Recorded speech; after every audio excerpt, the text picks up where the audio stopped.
Районная поликлиника в Сунже рассчитана на 200 посещений в смену. Еще 4 года назад таких ресурсов было достаточно для обеспечения качественного медобслуживания населения в 45 тысяч человек.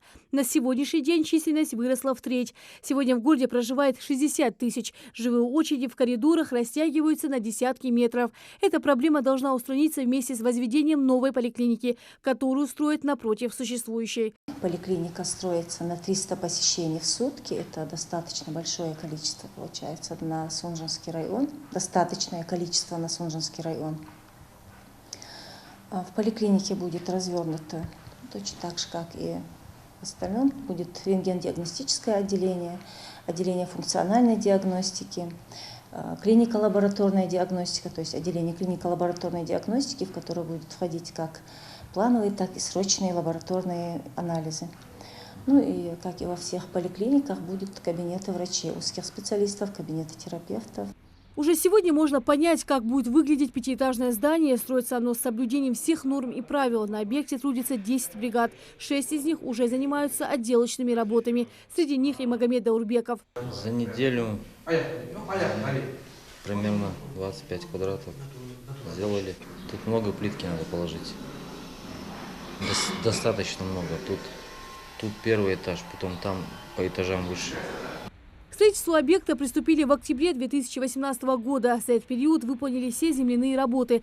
Залили метровую армированную фундаментную плиту. Полностью сконструировали каркас с диафрагмой жесткости. Возвели кирпичные перегородки, поселили кров и фасад здания. Объект завершен на 85%.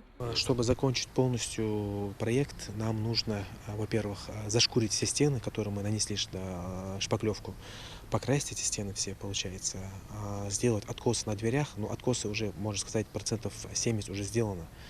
Ну, как бы мелочь, получается, осталось сделать. Это, получается, подмазать, подкрасить, где-то там что-то переделать, где-то там дверь заменить. Я думаю, что еще пару месяцев, мы закончим и благоустройство, и внутренние отделки. Грубо говоря, ориентировочно это получается август-сентябрь. Подрядчик уверяет, объект сейсмоустойчив, способен выдержать землетрясение до 7 баллов.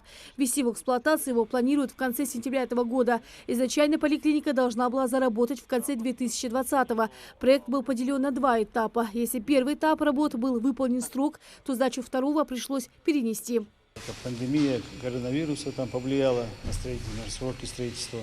Потом финансирование, там сложности были там с финансированием. Потом, когда мы по мере строительства меняли оборудование, уже современное оборудование применялось, необходимое. И по мере замены оборудования нам предстояло изменить отделку помещений внутренней. И там проектное решение по отделке помещений, и по ходу нам приходилось это тоже заниматься. По ряду этих причин этот контракт перенесли. За процессом строительных работ следит комиссия. Она проверяет качество и срок сдачи объекта. Как на любом объекте, замечания бывали в письменном виде, предписаниями, письмами выявлялись замечания, устранялись. Не надо, демонтировались, где там плотность там не соответствует проекту, там каменной ваты, или там другая плотность, или утепление где-то, гидроизоляция не произведена, демонтаж, монтаж. Вот так работы, по мере возникновения проблем эти работы выявлялись, и, конечно, замечания не устранялись. Новое здание будет просторным, больше действующей поликлиники в 7 раз. Здесь предусмотрят лифты, санузлы, к услугам пациентов более 200 кабинетов. Лина Цичоева, Адам Гулоев, Хасмагомед Майсигов. Новости 24.